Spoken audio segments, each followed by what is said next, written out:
दोस्तों शुरू करने से पहले डिस्क्लेमर की वीडियो सिर्फ और सिर्फ एजुकेशनल पर्पस के लिए इन्वेस्टमेंट एडवाइस नहीं है। तो वीडियो को देखकर आप सीख सकते हो और इन्फॉर्मेशन को ले सकते हो।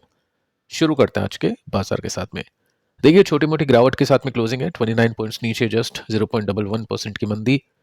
25,936 के आसपास की क्लोजिंग है और 26,41 तक निफ्टी पहुंच गया था। लो की बात करें 25,810 के आसपास का लो है। तो मिड में यानी बीच में निफ्टी ने जाके क्लोजिंग दी है। अप्स एंड डाउन्स दोनों प्रकार के मूव आज मार्केट में देखने को मिले थे। निफ्टी बैंक 100 पॉइंट्स ऊपर है सिर्फ। मिड कैप ने कुछ नहीं किया, स्मॉल कैप ने भी कुछ नहीं किया। लेकिन स्टॉक्स की बात करें तो मैक्सिमम जो कंपनीज उनके स्टॉक्स आज नीचे जाके बंद हुए हैं।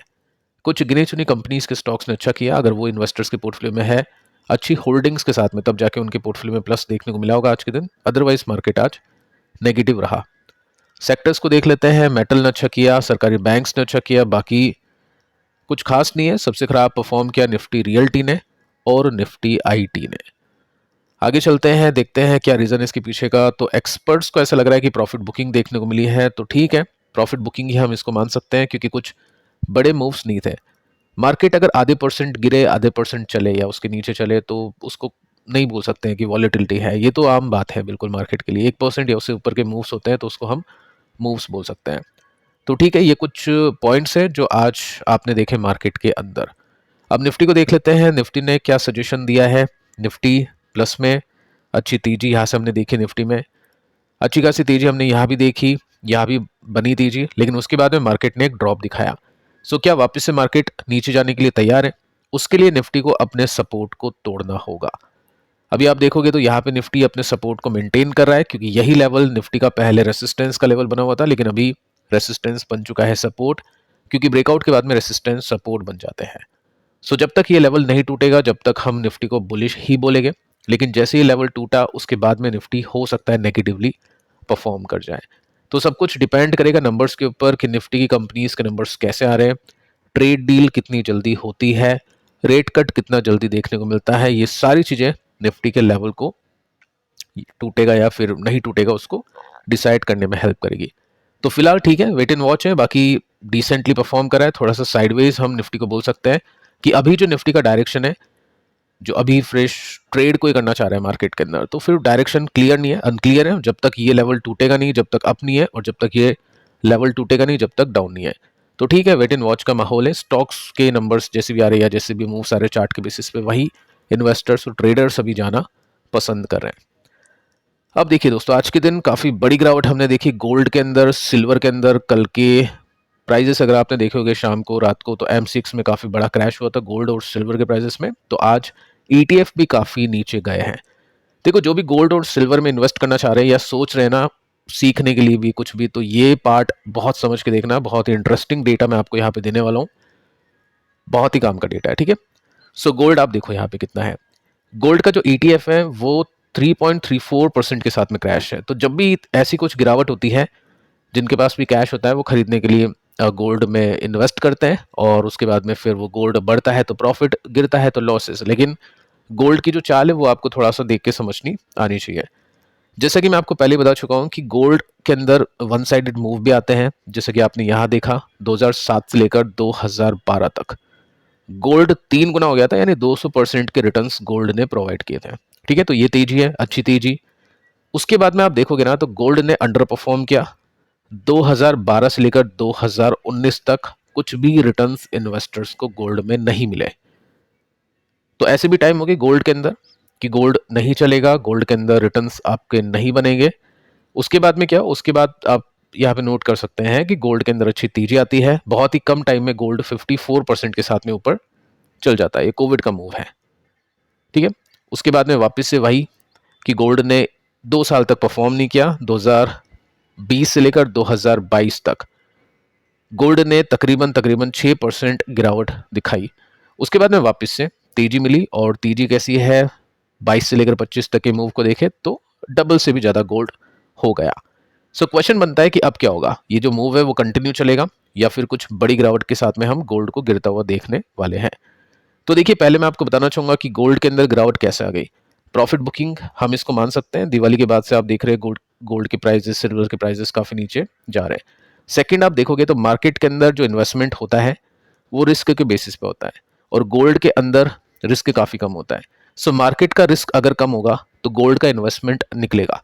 मार्केट का रिस्क जब कम होता है जब रेट कट हो जाता है, रेट कट होता है तो फिर डेट से, कर्ज से, गोल्ड से पैसे निकल के मार्केट में आते हैं। सो रेट कट होगा अभी, पवेल की कुछ कमेंट्री ऐसी है, उसकी वजह से थोड़ी सी गोल्ड में बुकिंग देखने को मिली है। बाकी मुझे ऐसा लग रहा है पर्सनली कि गोल्ड काफ़ी चल गया था तो प्रॉफिट बुकिंग होना बनता था, तो वही गोल्ड एंड सिल्वर में अभी हम देख पा रहे हैं। अब देखिए दोस्तों, सिल्वर को देख लेते हैं। सिल्वर देखना काफ़ी ज़रूरी है। ये भी 3.5% के साथ में क्रैश था आज के दिन। अब ये देखिए, ये चार्ट आपके लिए इंपॉर्टेंट है। काफ़ी जो इन्वेस्टर्स है ना, जो सिल्वर में बाइंग कर रहे हैं या गोल्ड में बाइंग कर रहे हैं, उनको पता ही नहीं है कि गोल्ड एंड सिल्वर के चार्ट कैसे हैं। निफ्टी में अगर आप खरीदारी करते हैं, किसी भी स्टॉक में बाइंग करते हैं, तो उसके लॉन्ग टर्म के चार्ट को आप देख लेते हैं, लेकिन काफ़ी लोगों को नहीं पता है कि गोल्ड और सिल्वर के लॉन्ग टर्म की प्राइस ट्रेंड्स कैसे हैं। सो ये आप देखोगे 1960 से लेकर 2025 का डेटा मैंने आपके सामने रखा है, और इसके अंदर ये जो सबसे ऊपर जाती हुई रेखा आप देखोगे ना, ये सिल्वर की है। अब देखो सिल्वर 1980 के आसपास किस तरह से चला था, ठीक है। सिल्वर ने अपनी हाई लगाई, उसके बाद में सिल्वर कैसे क्रैश हुआ वो भी आप देख सकते हैं। इसी के कंपैरिजन में हम गोल्ड को देखते हैं, तो गोल्ड भी बड़ा था, गोल्ड भी क्रैश हुआ, लेकिन गोल्ड ने एटलीस्ट अपनी ये जो हाई थी इसको हम बोल सकते हैं 20-30 साल के अंदर क्रॉस कर लिया था। सो ये बहुत पुराना डेटा है, काफ़ी लोगों को नहीं पता है, लेकिन जानना काफ़ी ज़रूरी है। उसके बाद में क्या हुआ, गोल्ड ने अपनी न्यू हाइज लगाना शुरू करा, वापस से गोल्ड के अंदर क्रैश आया, सिल्वर ने भी तेजी पकड़ी, चलो ठीक है, सिल्वर ने भी यहाँ पे अपनी हाई को क्रॉस किया था एक बार, उसके बाद में सिल्वर ने अपनी नई हाई को लगा दिया, गोल्ड ने भी अपनी नई हाई को लगाया। लेकिन वॉलेटिलिटी आप देखोगे ना, तो सिल्वर के प्राइसेस ज़्यादा चलते हैं और गिरते भी ज़्यादा है, ज़्यादा चलते हैं गिरते भी ज़्यादा है। और इसमें आप देखोगे तो यहाँ पे सिल्वर ने अपने हाई को लगाया, लेकिन अभी तक, आज तक सिल्वर उस हाई को क्रॉस नहीं कर पाया। जबकि गोल्ड की बात करें तो गोल्ड ने अपनी हाई को क्रॉस कर दिया है। तो इसका मतलब ये है कि रिस्क के हिसाब से गोल्ड में कम रिस्क है, सिल्वर में ज़्यादा है। गोल्ड महंगा है, स्टिल रिस्क की बात करें तो गोल्ड के अंदर रिस्क कम है। सिल्वर गोल्ड के प्राइसेस के कंपैरिजन में सस्ता है, लेकिन सिल्वर में रिस्क ज़्यादा है गोल्ड के कंपैरिजन में। और साथ में आप ये देख सकते हैं कि ये गिरते चलते भी है, वन साइडेड टीजी आती है, कुछ साल तक अच्छा करते हैं, लेकिन फिर कुछ ऐसे भी साल आएंगे जिसमें gold and silver under perform करेंगे, और उस समय क्या चलेगा, उस समय मार्केट चलेगा, स्टॉक मार्केट चलेगा। तो वो चीज़ आपको नोटिस करनी है। इसका मतलब सिंपल सा फंडा है, जब ये एसेट क्लास नीचे मिले, गिरी हुई मिले, जो लोग इसको पूछे भी नहीं, तब जाके इसमें इन्वेस्ट करना है, अपनी होल्डिंग उसको इंक्रीज करना है। और जब इक्विटी नीचे हो, कि इक्विटी को कोई पूछ नहीं रहा है, तब जाके इक्विटी में इन्वेस्ट करना है। जो मैं आपको बता चुका हूँ कि अभी गोल्ड एंड सिल्वर के पीछे लोग पड़े थे, वहां पे इक्विटी के अंदर देखना था, अब इक्विटी ठीक कर रहा है, गोल्ड एंड सिल्वर अभी नीचे है। क्वेश्चन ये बन जाता है कि कितना नीचे जाएगा और कब इन्वेस्ट करना है, वो कैसे पता करें। तो उसके लिए स्ट्रैटेजी है सिंपल, प्राइस एक्शन की। वैसे मैं आपको ये सिल्वर का सोलो चार्ट बता देता हूँ, सिल्वर इसके अंदर इतने साल तक कुछ खास नहीं, उसके बाद में स्पाइक, उसके बाद में बड़ी गिरावट, स्पाइक, अभी तक ऑल टाइम हाई को क्रॉस सिल्वर ने नहीं करा, ठीक है। ये काफी लोगों को नहीं पता होगा, अगर नहीं पता है तो नीचे कमेंट कर सकते हैं कि सर नहीं पता था, अभी हमको पता चला। अब देखिए, ये जो ETF है ये है गोल्ड का, ठीक है। गोल्ड के ETF को हम देखें तो 11% ऊपर से नीचे आ चुका है। सो अभी जो चार्ट आपने देखा, अगर वो चार्ट आप नहीं देखते ना, तो ये गिरावट आपको बहुत बड़ी लगती, माउथ वाटरिंग लगती कि मुंह में पानी आ गया, ये प्राइस तो बहुत अच्छा है, इसको लेते हैं। लेकिन आपने ये चार्ट देख लिया अभी इससे पहले, तो फिर आपको लगेगा कि 10% ही तो गिरा है। सो यहाँ पे हमको ये नहीं देखना है कि कितना गिरा है, कितना तक गिरेगा, क्योंकि कभी कभी गोल्ड कम गिरता है, कभी ज़्यादा गिरता है, कभी साइडवेज करता है। तो सिंपल सा फंडा है, टेक्निकल्स को फॉलो करना है। अभी आप देखोगे लाल कैंडल बन रही है, यानी बिकवाली चल रही है, तो ठीक है, जिसको जितना बेचना है बेचने दो, जितना गिरना चाहे। ये 10% गिरा है, ये 12 गिरे, 15 गिरे, 20 गिरे, इसको गिरने दो।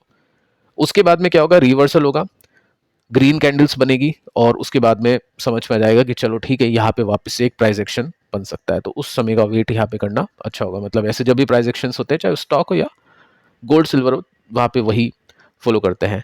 अब देखिए सिल्वर, मुझे आज भी याद है कि जब सिल्वर ने ये वाली गिरावट दिखाई थी, तब मैंने आपको सिल्वर के बारे में बताया, गोल्ड के बारे में बताया, क्योंकि तेजी में तो क्या ही डिस्कशन करें, ऊपर लोग फंसते हैं।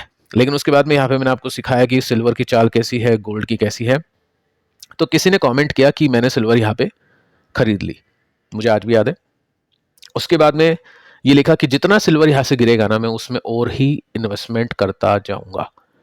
देखो, जो भी मतलब ये करना चाहते हैं या जिन्होंने कमेंट लिखा है, वो एक बार आप इसको देखिए, समझिए।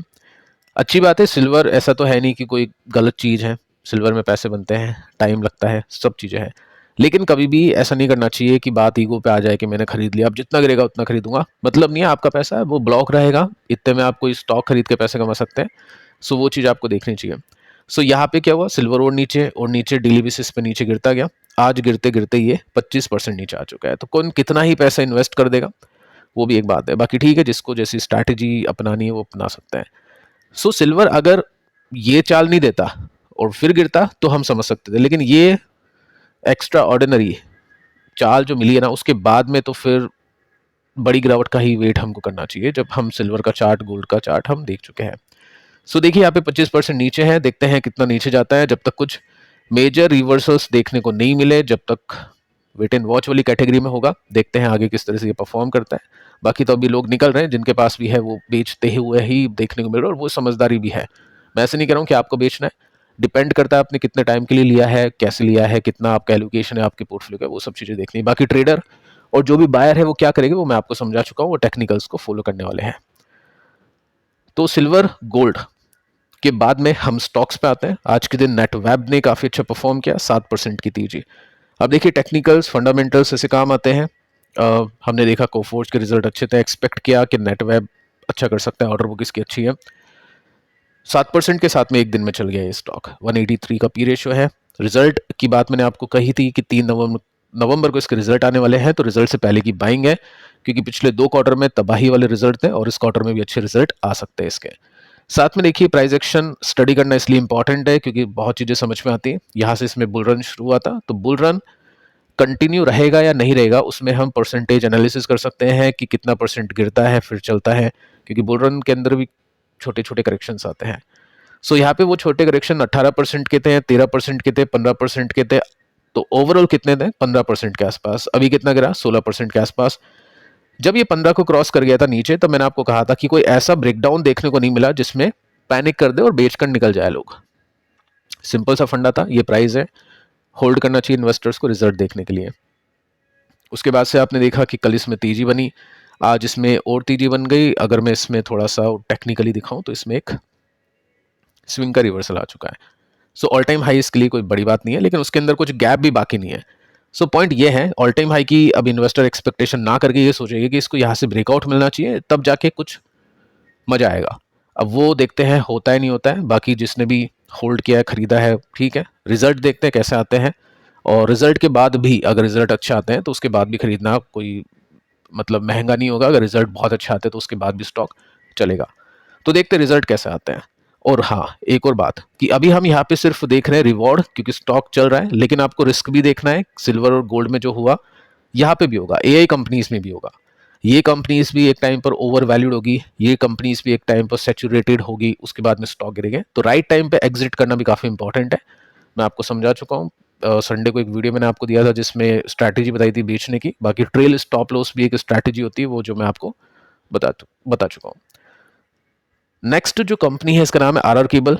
5% की तेजी इसमें बनी, 15,000 करोड़ का मार्केट कैप, 46 का पी रेशियो है। बाकी कंपनीज के कंपैरिजन में सस्ता है, पॉलीकैब थोड़ा महंगा है, केईआई महंगा है इससे। तो इसके रिजल्ट आएंगे 3 तारीख को, मतलब इसके भी रिजल्ट 3 तारीख को आने वाले हैं। उससे पहले की बाइंग, क्योंकि पॉलीकैब के रिजल्ट अच्छे थे तो इन्वेस्टर्स एंटिसिपेट करे कि इसके रिजल्ट अच्छे आ सकते हैं। कल एक हिंट मिला, और उसके बाद में हमने देखा कि गैप कितना है, 15%, जो कि अच्छा गैप होता है ट्रेड निकालने के लिए, 15% 20% का। तो आज ये चल चुका है, अब कितना गैप बचा है, 8% का। क्या कोई मतलब है क्या, जब भी कोई स्टॉक रिजल्ट आने से पहले इस तरह का मूव दे दे, तो अगर किसी ने पहले खरीद लिया, चाहे वो सट्टे के रूप में खरीदा हो या कैसे भी खरीदा हो, क्योंकि रिसर्च तो कहती नहीं है, टेक्निकल ब्रेकआउट तो हुआ नहीं, लेकिन फिर भी कन्विक्शन होता है किसी इन्वेस्टर को कि यार नंबर्स अच्छे आने वाले, जिसने ले लिया उसने ले लिया।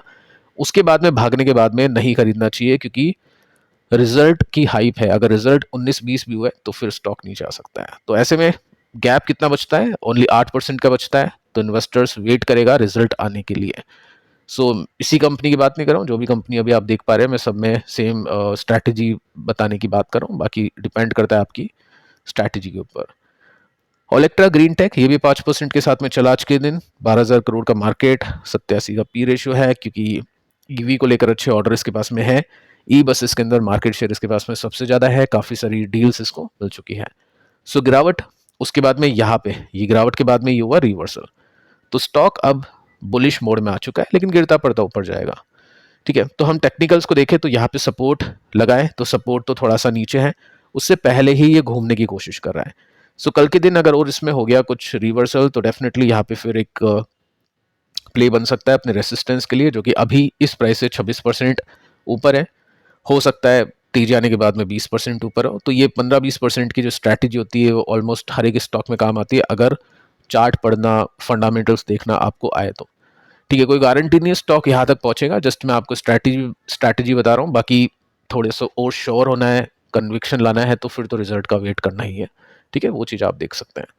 सो फिलहाल इस वीडियो में इतना ही। कल के दोनों वीडियोस आप देख लेना, कुछ ईटीएफ्स के ऊपर भी डिस्कशन हुए हैं, Q2 के बाद में कैसी कैसी कंपनीज चल सकती है उसके ऊपर बातचीत हो चुकी है। मिलते हैं नेक्स्ट वीडियो में, तब तक के लिए बाय बाय।